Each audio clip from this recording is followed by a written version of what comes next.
કચ્છમાં પણ વેપારીઓએ આજે બંધ પાડ્યો।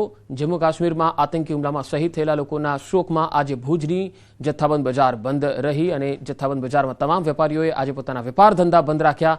ભુજના જથ્થાબંધ બજાર બંધ રાખી અને પાકિસ્તાન સામે વિરોધ નોંધાવ્યો। પાકિસ્તાની આતંકવાદીઓને કડક જવાબ આપવામાં આવે તેવી વેપારીઓની માંગ છે। વેપારીઓએ જમ્મુ કાશ્મીરમાં શહીદ થયેલા લોકોને શ્રદ્ધાંજલિ આપી।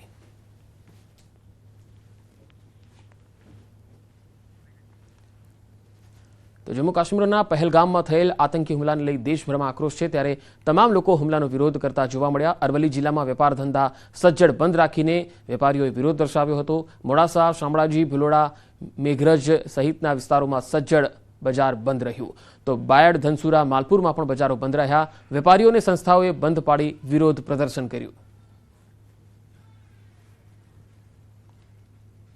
કેબિનવાળાએ પણ બંધ રાખી અને જે આ દુઃખદ ઘટના બની છે એના માટે દુઃખ વ્યક્ત કરી અને પોતે સ્વયંભૂ બંધ રાખી અને એક લાગણી એ પરિવાર માટે દર્શાવી છે। અરવલ્લી જિલ્લાના તમામ તાલુકાઓમાં સજ્જડ બંધ પાડવામાં આવ્યો છે। આજે જે આક્રોશના માહોલ સાથે વેપારીઓ દ્વારા જે પ્રકારે બંધ આપવામાં આવ્યો, તમને દ્રશ્યો બતાવીશ કે માલપુર રોડ ઉપર આપણે ઊભા છીએ। હાલ આપ જોઈ શકો છો કે જે પ્રકારે પોતાના વેપાર ધંધા બંધ કરી અને પહેલગામમાં બનેલી જે ઘટના છે તેનો વિરોધ કરવામાં આવી રહ્યો છે। આતંકીઓના જે મનસૂબા છે તે મનસૂબાની સામે એક આક્રોશ જોવા મળી રહ્યો છે કે આતંકીઓનો ખાત્મો કરવામાં આવે તેવા આક્રોશ સાથે વેપારીઓ દ્વારા પોતાના ધંધા રોજગાર બંધ કરી જે મૃતકો છે તેમને પણ શ્રદ્ધાંજલિ અર્પણ કરવામાં આવી છે। લોકોમાં ભારે આક્રોશનો માહોલ છે। સંસ્થાઓ છે, વેપારીઓ છે। અરવલ્લી જિલ્લાના યાત્રાધામ શામળાજી, મોડાસા એપીએમસી, માલપુર એપીએમસી સહિત તમામ જે તાલુકા મથકો મોડાસા, માલપુર, મેઘરજ, બાયડ, ધનસુરા તમામ તાલુકા મથકો સજ્જડ બંધ જોવા મળી રહ્યા છે। હાર્દિક પટેલ, ન્યૂઝ 18 ગુજરાતી, અરવલ્લી।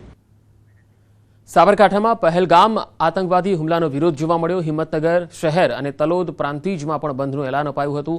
મૃતકોને શ્રદ્ધાંજલિ આપવા વેપારીઓએ બજારો સ્વયંભૂ બંધ રાખ્યા। વહેલી સવારથી જ બજારો સજ્જડ બંધ રહ્યા। 27 પ્રવાસીઓની નિર્મમ હત્યાના સમગ્ર દેશમાં ઘેરા પ્રત્યાઘાત પડ્યા। આતંકવાદીઓ સામે કડક કાર્યવાહીની માંગ ઉગ્ર બની। કાશ્મીરમાં જે પહેલગામમાં બનાવ બન્યો એ બહુ દુઃખદ બનાવ હતો। એના વિરોધમાં અમે આજે હિંમતનગર, ગાંધી રોડ તથા ટાવર બજાર આખું બંધ રાખ્યું છે।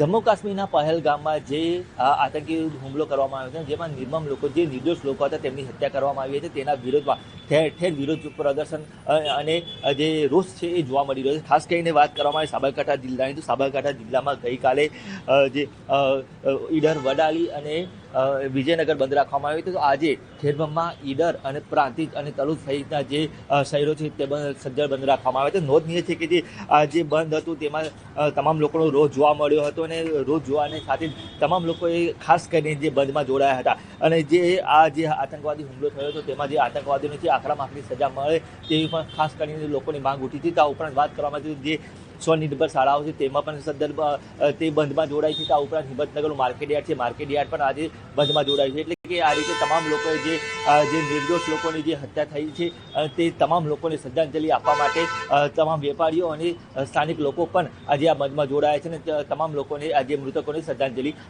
આપી છે। ઈશાન પરમાર, ન્યૂઝ 18 ગુજરાતી, સાબરકાંઠા। તો પહેલગામ આતંકી હુમલાના વિરોધમાં સુરતમાં કોંગ્રેસના કાર્યકર્તાઓએ પણ દેખાવો કરી વિરોધ વ્યક્ત કર્યો। શહેર કોંગ્રેસ સમિતિ દ્વારા આતંકવાદીઓની અંતિમ યાત્રા કાઢવામાં આવી। બોમ્બે માર્કેટથી પૂર્ણા ગામ સુધી અંતિમ યાત્રા કાઢી વિરોધ નોંધાવવામાં આવ્યો। આતંકવાદીઓના પુતળાને ફાંસી આપી વિરોધ નોંધાવવામાં આવ્યો। આતંકવાદીઓ સામે સરકાર કડકમાં કડક પગલાં ભરે તેવી માગણી કોંગ્રેસ દ્વારા કરવામાં આવી।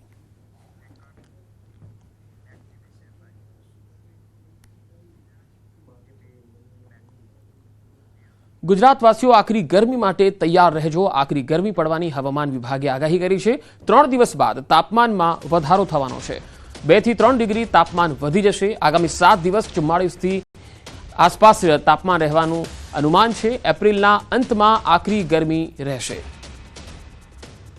2 થી 3 ડિગ્રી તાપમાનમાં વધારો થવાનું અનુમાન વ્યક્ત કરાઈ રહ્યું છે અને તાપમાન 42 થી લઈને 44 ડિગ્રી સુધી જઈ શકે છે।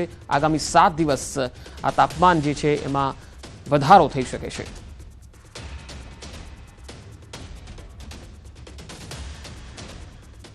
आने वाला अगले 7 दिन तक मौसम शुष्क रहेगा और अगले 3 दिन तक 25 अप्रैल से लेकर 27 अप्रैल तक जो तापमान है इसमें कोई बड़ा बदलाव नहीं है।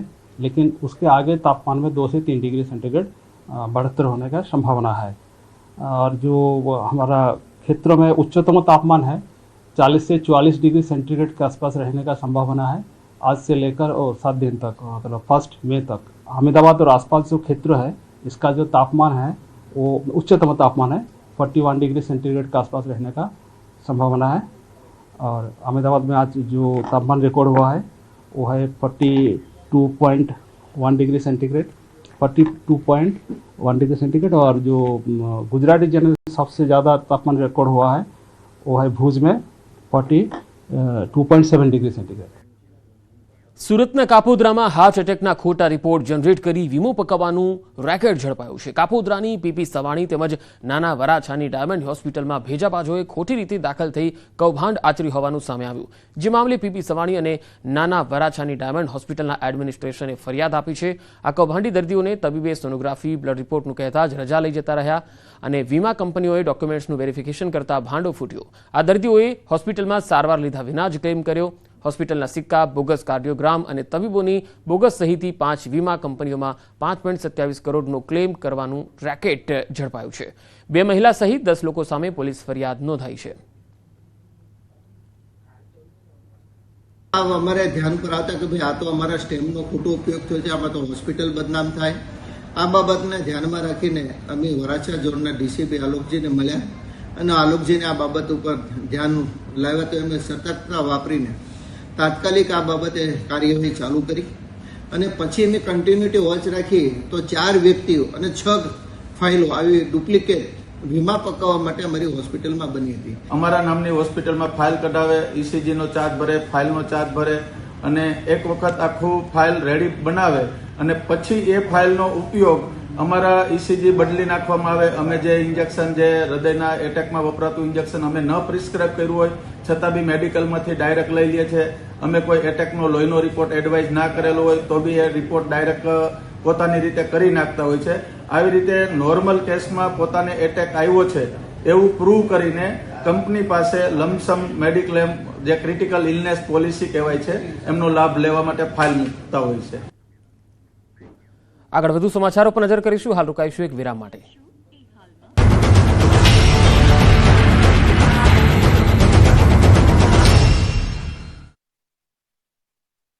જીઓ હોમ મે મહિનો આવશે, મુશ્કેલીઓ લાવશે, આંધી વંટોળનો પ્રકોપ રહેશે। 8 મેથી કડાકા ભડાકા સાથે માવઠું ત્રાટકશે। અમદાવાદનું પણ પલટાશે વાતાવરણ।